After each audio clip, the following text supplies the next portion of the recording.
A bank teller at the First National Bank in Benton, Illinois, noticed something very strange when he arrived at work one morning in 1981.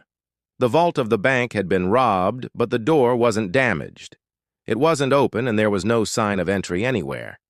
The robber had left the safety deposit boxes in perfect order and removed the contents from the boxes without damaging anything. It looked like an impossible heist, and it was, and the bank employees were baffled. So how did the burglar gain access to the vault? How did he manage to break the deposit box locks without causing any noise? And how did he escape without anyone noticing? Before we continue, please take some time to subscribe and support us by clicking the like button. It helps us grow and brings you more amazing stories. As mentioned, the vault door was intact and there were no signs of forced entry, no holes in the walls or in the floor. The safety deposit boxes were neatly arranged, and it appeared that the thief hadn't disturbed anything else. The only clue was an old clock which seemed out of place.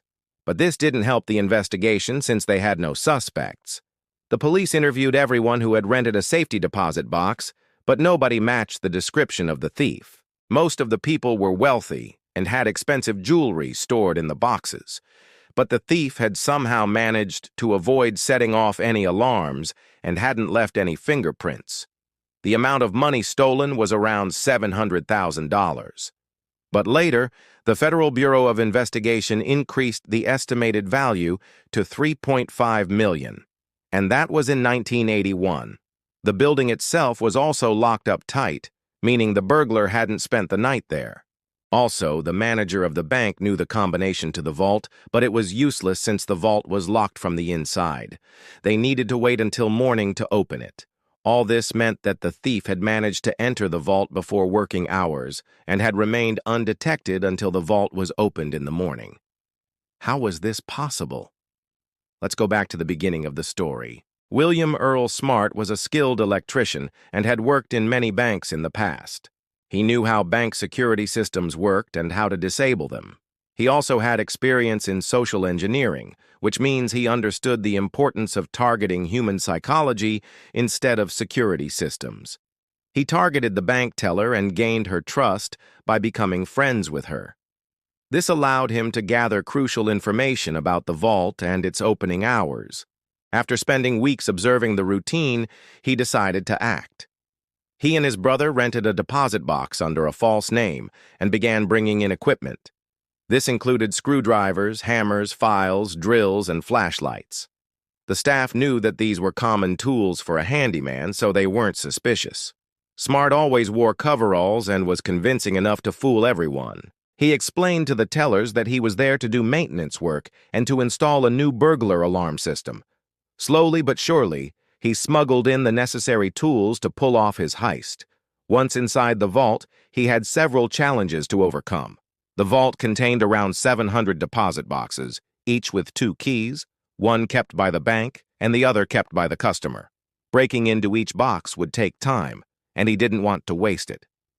That's why he disabled the loud alarm system and bypassed the electronic surveillance system. He discovered that there was a small gap between the vault and the wall. This was big enough for him to crawl through and stay hidden during the day.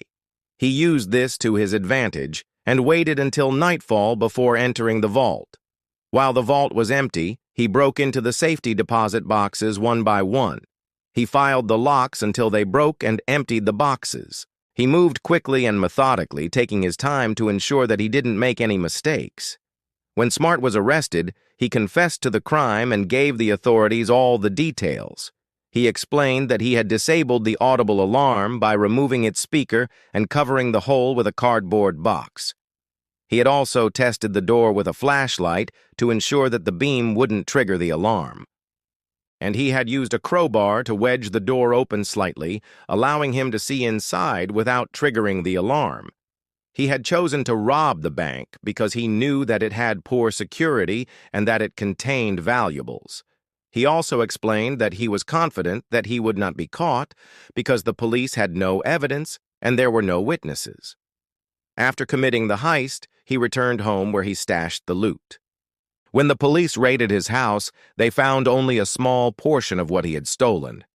He had hidden the rest in various locations throughout Illinois. However, He eventually led the police to the rest of the stolen goods. Surprisingly, he even explained why he had left the suitcase full of money and jewelry behind in the bank. According to Smart, he intended to return to the bank and steal more money, but the police had installed cameras there, ruining his plans.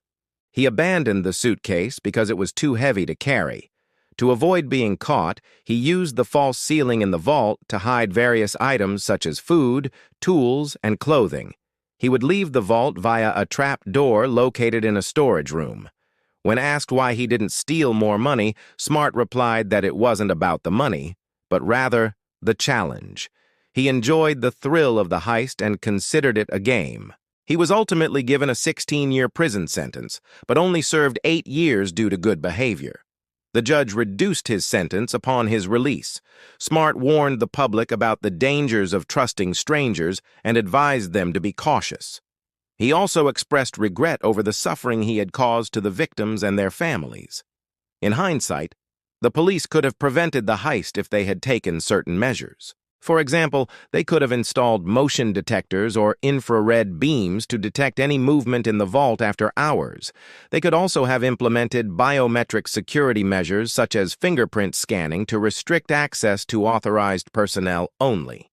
Additionally, they could have reinforced the doors with steel plates to prevent forced entry and installed CCTV cameras to monitor activity in and around the vault.